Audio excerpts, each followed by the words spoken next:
Hello and welcome back, and we are starting with the new section in our module on post-colonial literature in English, and we have already looked through some texts of Caribbean literature.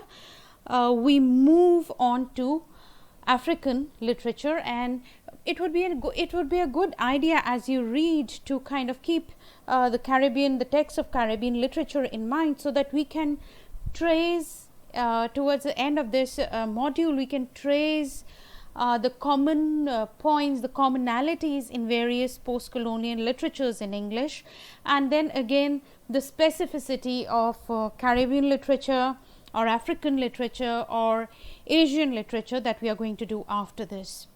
So let's move on with African literature.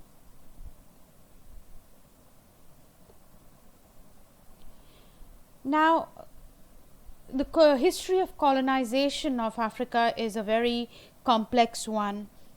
North of Africa experienced colonization from Europe and also from Western Asia in early historical period, particularly Greeks, Phoenicians. Alexander the Great conquered Egypt in around 300 BC. So Egypt was conquered around 300 BC by Alexander. But we are concerned with what is called the scramble for Asia in the 19th century, right, where established empires, notably Britain, France, Spain, Portugal, had already claimed the coastal areas, but had not penetrated deeply inland. Europeans controlled only 1/10 of Africa in the 19th century, primarily along the Mediterranean, that is around the here where it is quite the proximity to Europe it's quite near to Europe in this part.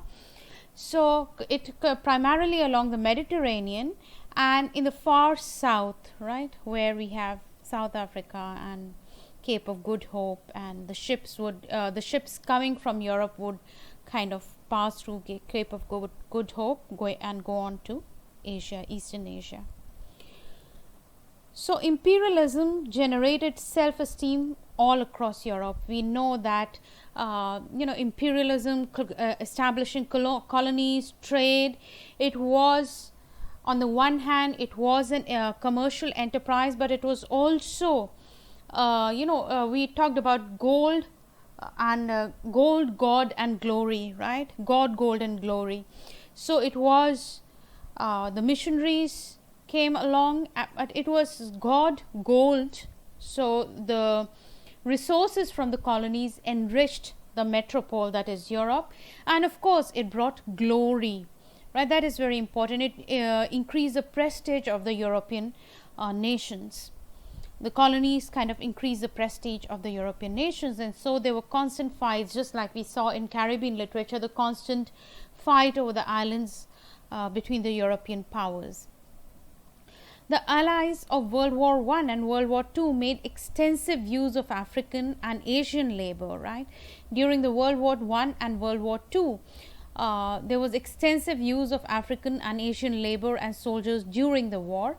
And we also know that prior to 1830, Africa was a source of human power, human labor, the slave, from here, we saw that in Walcott's Omeros, how the slaves were transported in various parts of the world, various other colonies, to work in the plantations, to work in the mines, and so on.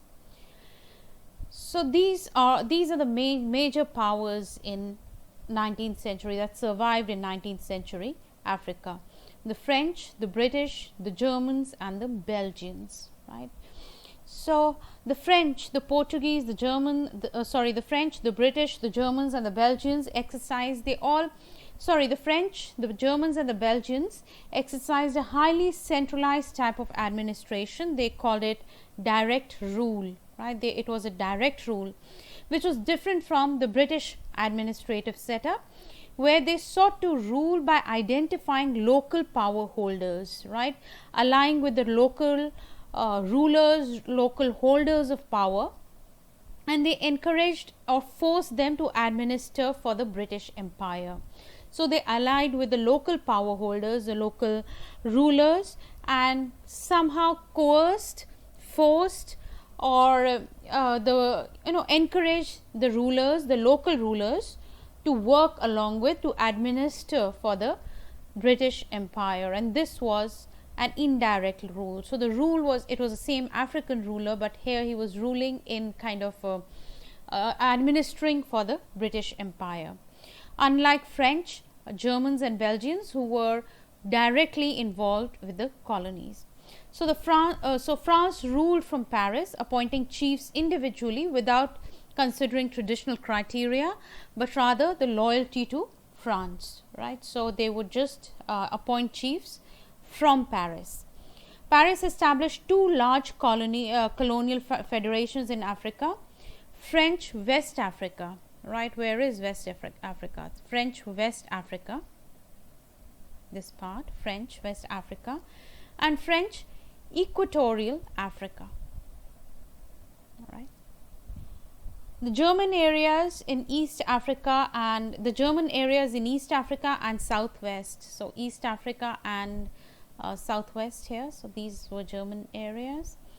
And these were German areas were primarily marked by revolts, also genocides to suppress the revolts. Similarly, the King of Belgium created a private colony here somewhere. All right, they created a private colony in Congo Free State. But the harsh treatment of Africans led to an international protest, and the king handed over Congo to Belgian Parliament. So somewhere over here, it was a private territory for the king, but he was forced, due to the harsh treatment of Africans and the international protest against it, he was forced to hand over Congo to the Parliament. So the Belgians occupied this part of Africa, this central part of Africa.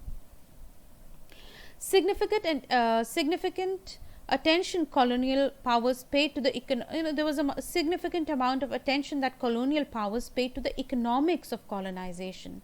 After all, as I said, gold, right? Gold was important, or gold primarily means wealth, riches. And what were the resources in Africa? First and foremost, the entire continent, the land, right? Land itself. Then, of course, we know the slave labor. So labor, it was a very profitable source of slave trade. And of course, then the resources of the continent. So the land which you could use land for cultivation, cash crops, sometimes neglecting the food crops. So it kind of, you're forced to cultivate cash crops, the crops which things which bring in money rather than food crops. So the cash crops are taken by the plantation owner or the colonizers or the traders, which kind of creates food shortages within the continent, within this, whereas the profits coming from cash crops are taken by the colonizers and they go to the metropole, that is Europe.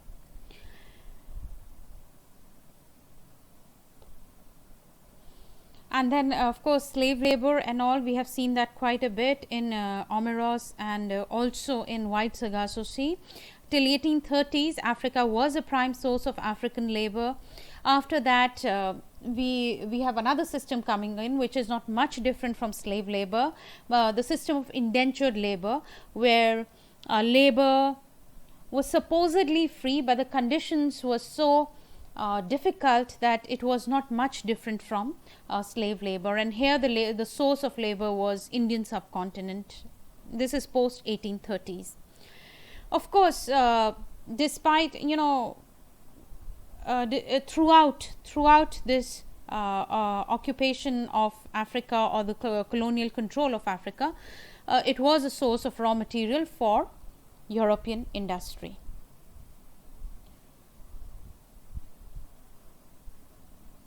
So the technical why is, I think, one of the major reasons whenever we study colonialism in various parts of the world, One is the inclusion of all these colonies within the world trade system, within the trading system of the world, within this capitalist, from mercantile trade to capitalist trading system.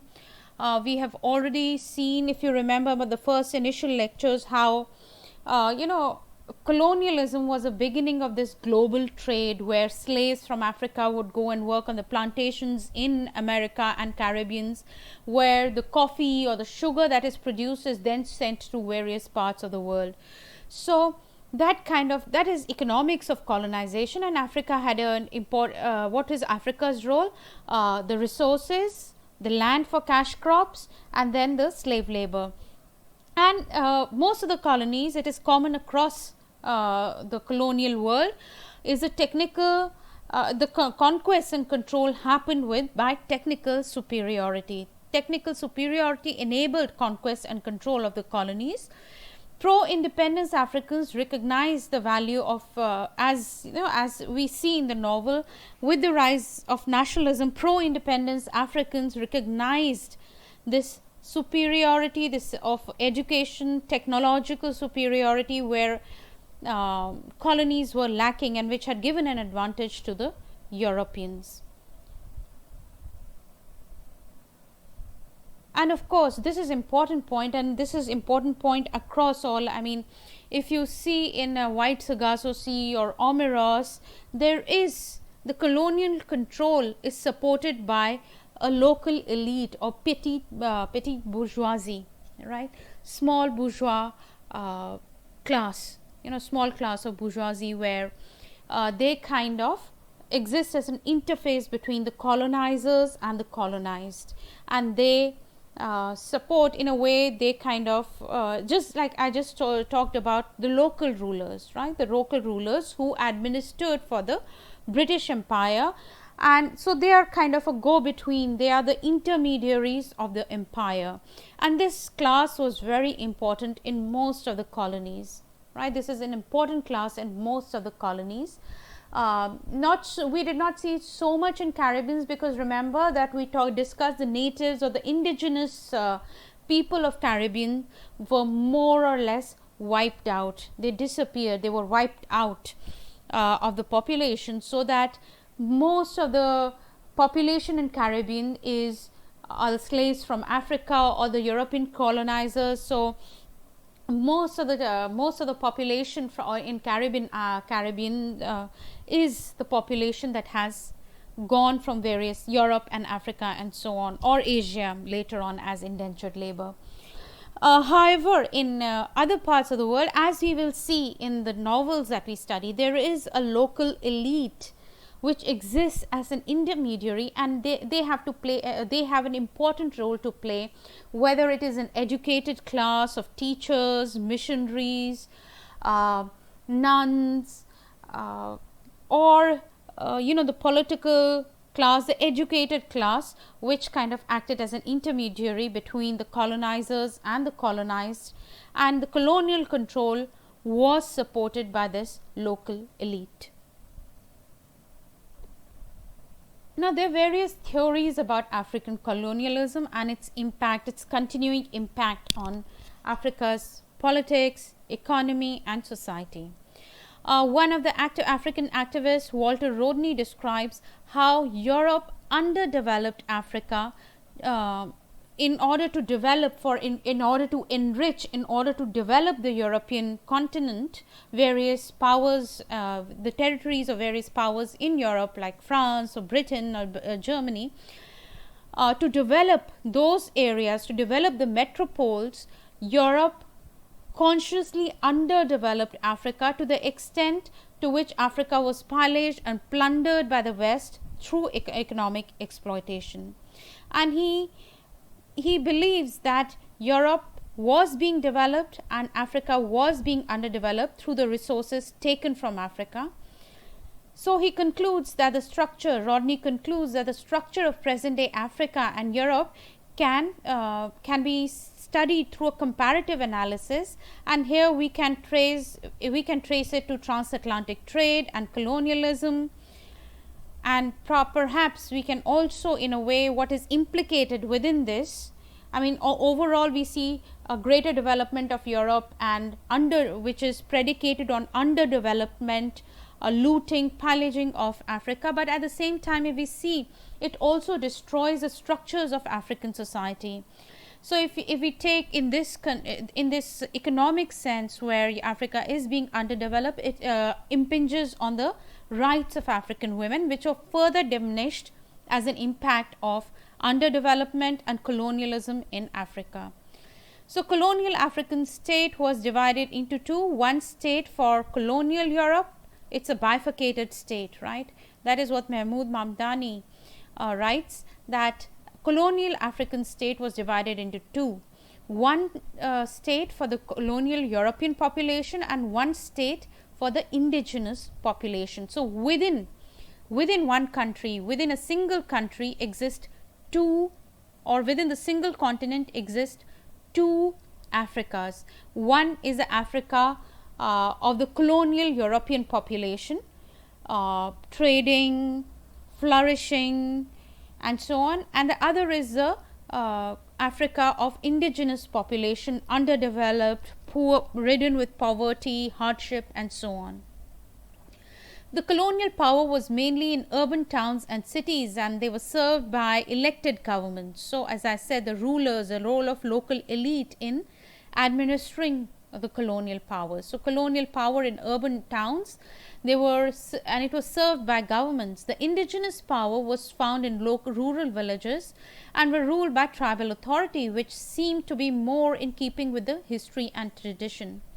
Mamdani mentions that in urban areas, native institutions were not recognized, right? The native traditional institutions were destroyed. The natives who were portrayed as uncivilized by the Europeans were excluded from the rights of citizenship for a long time. So, the traditional native forms, ways of living were pushed into the rural areas and characterized as poor, backwards, and so on. So, it's not like they were poor and backwards and therefore they were uncivilized, it's the other way around. The division of colonial state created racial segregation, and this division of it created racial segregation between European citizen and African subject. So, once you create conditions for poverty, you create conditions for, where the older systems are broken down, education is not accessible, and then you label the community as backwards or uncivilized. So, it is in a way, there is a segregation between European citizens and African subjects who were seen as backwards, poor, uncivilized. And this was imposed, right? This was imposed by the colonial policies. Now, another very interesting book is Mbembe's Violence on the Out of Post-Colony. That is the name of the book. And his theorization of violence in the colony illuminates the unequal relationship between colonizer and the colonized, and reminds us of violence inflicted on African bodies throughout the process of colonization. It cannot be understood nor should be taught without the context of this violence. We need to, and we will focus on this violence, whether it is physical, symbolic, psychological, different forms of violence which was inflicted during colonialism and which continues to be inflicted as a result of colonialism. So, in Out of Post-Colony, the writer reminds the reader that colonial powers demanded the use of African bodies in particularly violent ways, for instance, for the purpose of labor, right?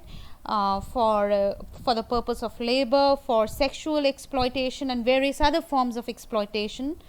So, that kind of violence was written on African bodies. So, it is bodily, physical violence, and then which is kind of symbolic of psychological violence. Throughout the comparison of power in the colony and post-colony, Mbembe demonstrate that violence in the colony was exerted on African bodies largely for the purpose of labor and submission. European colonial powers sought natural resources in African colonies and needed the requisite labor force to extract them and simultaneously build a colonial city around these industries. Because Europeans viewed native bodies as degenerate, poor, backwards, and in need of uncivilized and therefore in need of taming, violence was said to be necessary to create a good labor force. So colonizers viewed this violence as necessary and good because it shaped Africans into a productive worker. And they had simultaneous goal of utilizing labor and shaping the identity and character of the Africans by beating them into a more docile nature. So those are broadly various theories about African colonialism, and maybe you can read some of these. I'm going to upload or give you some excerpts from Out of Post-Colony to refer to as we go on. Now Nigeria, we are going to study a Nigerian author, Chinua Achebe, right? So Nigeria, where is it? Can you point it out on the map? It's here, right? This is Nigeria. So it was colonized by the British in the 19th century. The British set up administrative and legal structures while practicing indirect rule through traditional chiefdoms. So traditional chiefs, they set up a kind of an indirect administrative and legal structure practiced through traditional chiefdoms. So as I said, local ruling class, which is through whom the colonial administration works. It became independent in 1960, right? After over a century of colonial control, it gained independence in 1960, and immediately 7 years after that, it was plunged into a civil war between 1967 and 1970. So for 3 years, nearly 3 years of civil war, followed by a succession of democratically elected civilian government and military dictatorships. So constant tussle between military dictators and democratically elected civilian governments until until they achieved a stable democracy in 1999, right? So now till 1999 there was strife in the government between democratically elected government and the military rule. So 1999 presidential elections, after that there has been a stable democracy. The disequilibrium and perceived corruption of the electoral and the political process led to 2 military coups in 1966. The first coup was in January 1966, and I want you to really remember these dates of political coups where the government was kind of thrown away and replaced by the military dictators. So the first coup was in 1966, and it was led by a local community, the Igbo. The Igbos are the local community, so the soldiers from Igbo community. The coup plotters assassinated the major political leaders, and the government was handed over to the army. The 30 months, then this was followed by 30 months of civil war, which left nearly 3 million dead, and international powers like France, Britain, Russia, they were all involved in supporting various factions. Also, some African nations like Congo and Egypt were also involved with various factions who were contesting for power in Nigeria in this time of civil war. Now, following the civil war in 1970, Nigeria enjoyed an oil boom during the 70s. Despite these revenues, the military government did little revenues coming from the oil still. Despite all that, those revenues, there was the military government did little to improve the standard of living of the population or help small and medium businesses or invest in infrastructure. The federal government became the center of political struggle and the threshold of power in the country, and this is very important in the first book that we are going to do, that is The Man of the People. Right, this struggle for political control, this constant struggle of political control, this whole this whole thing of corruption and corruption in the highest levels, at the highest levels of the government. We will see how we really read the stories about how it really affects people and how it affects the formation of a new country. Nigeria is one of the various ethnic groups constitute nearly 60% of Nigerian population. It is the most populous country in Africa and 7th most populous in the world, with approximately nearly over 200 million people, and its economy is the largest in Africa. As I said, 7th most populous country, and English is of course the official language. Right, it is the official language of Nigeria, this country.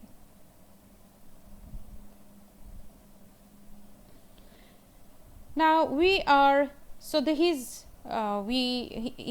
this is the Nigerian author that we are going to study, and he really needs no introduction. He is one of the most famous African and Nigerian writers, the most dominant figure in modern African literature. His novel and magnum opus, Things Fall Apart, right? Things Fall Apart, the first novel. It occupies a pivotal space in African literature and remains the most widely studied and taught and read African novel. Achebe sought to escape the colonial perspective that dominated African literature and drew from the traditions of Igbo people, that is an ethnic community within one of the major ethnic communities within Nigeria. So he draws from their traditions, he draws from their stories. He also draws from Christian influences and the clash of Western and African values, and in order to create a uniquely African voice. Right, so a uniquely African voice where he draws from the tradition of native cultures, native people, but also shows a clash with the Western values, also kind of takes in or portrays Christian influences. So in a way does not negate that colonialism did happen and it did leave an impact on the culture and traditions of the society. So in a way saying that it is not possible now to go back to pre-colonial times. We cannot recreate the culture and tradition as it existed in pre-colonial times, because colonialism did happen, it did leave an impact, and therefore from there we need to work out a new uniquely post-colonial voice, a new uniquely post-colonial African voice in this case. So his style relies heavily on Igbo oral traditions and combines straightforward narrations with representations of folk stories. And if you read Man of the People that we are going to do, there is a whole reference to folk stories, proverbs, so which brings in the local flavor, right? The references to local traditions and local value systems. In addition to the seminal novels, these novels, there are a number of short stories, poetry, essay collections, even children's books. His books coincide with important events. Some of his books coincide with important events of Nigerian history. So in a way his novels record the history and growth of African nations. So if you see here, No Longer at Ease, here we see the rise of nationalism, and Nigeria becomes independent in 1960, and we read A Man of the People, and again I say it is important because of his date, 1966, and in 1967 there is a coup, there is a military coup, and after that the country plunges into 3 years of civil war, and I will discuss how important and how interesting this date is. But before that, we just to talk about his literature, or the one of his ideologies and his ideas and themes in Achebe's literature. He defends his use of English language. Lots of other African scholars and writers like Ngugi and all, they contest the use of English language and they advocate the return to African languages. So a debate about the choice of language erupted and was pursued by the authors around the world in the at the time when independent nations, the colonialism was fading away and the independent nations were coming into being. There was a whole debate on which language, what is the right language to express the experience of colonization. So Achebe is no exception. He also deliberates over the use of language.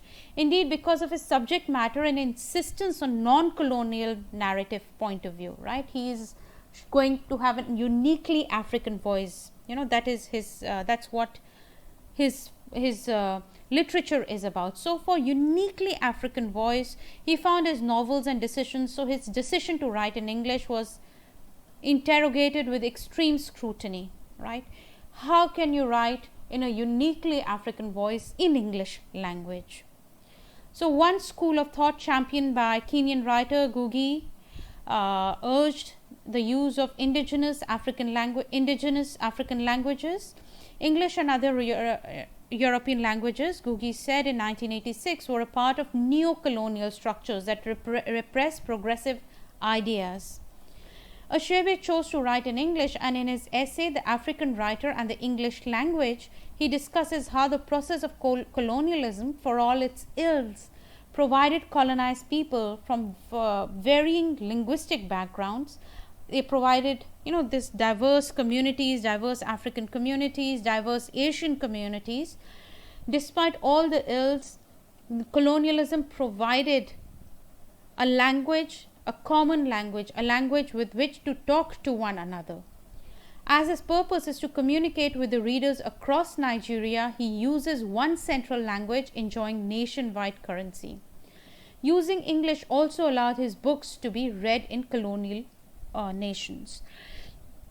He also, at another part, I think here, for an African, writing in English is not without its serious setbacks. He often finds himself describing situations and modes of thoughts which have no direct equivalent in the English way of life. So, uniquely African experiences, English language is not adequate to express those experiences. Caught in that situation, he can do one of the two things. He can try and contain what he wants to say within the limits of conventional English, right? My experiences have to be contained by the language, which is kind of unfair because then English is limiting my experiences. So what is the alternative? So the writer can try to push back those limits to accommodate his ideas. So push back the limits of English language. I submit that those who can do the work of extending the frontiers of English so as to accommodate African thought patterns must do it through their mastery of English and not out of innocence. So in a way, it is also saying, and here he's also, Salman Rushdie, the Asian writer, he echoes Achebe when he says that English in a way is enriched, the language, the colonizer's language in a way is enriched when in the hands of the colonizer's language is enriched when used by African writers and Asian writers. So, English language is in a way enriched by colonial writers like Achebe, Rushdie and so on. Now, we are going to read this book, A Man of the People. That is a book that we are going to do. And why is this book so important? As I said, the date is important. It comes out in 1966. And when he sent this book to his friend John Pepper Clark, this is what his friend said. Chinua, I know you are a prophet. Everything in this book has happened except a military coup. So, the book tells the story of political wrangling, corruption, and the book ends with a military coup. And that is why I say that they repeatedly say that it is important. 1966, Achebe writes a book which ends with military coup. It's a very political book. It is an indictment on corruption, political corruption in Nigeria, and the book ends with a military coup. And right in the next year, 1967, the coup really happens in Nigeria. So, as his friend says, you are a prophet. Indeed, the book is almost prophetic, right? Everything in this book has happened, and the next year after the book is published, there really is a military coup, and the democratically elected government is, the leaders are arrested, the leaders are killed, and the military takes over. Okay, so these are the important ideas to think, ideas to keep in mind as you read A Man of the People. So next time we meet, we'll discuss this book, and I hope you would have read the first half of the book so that we can go on with our discussion.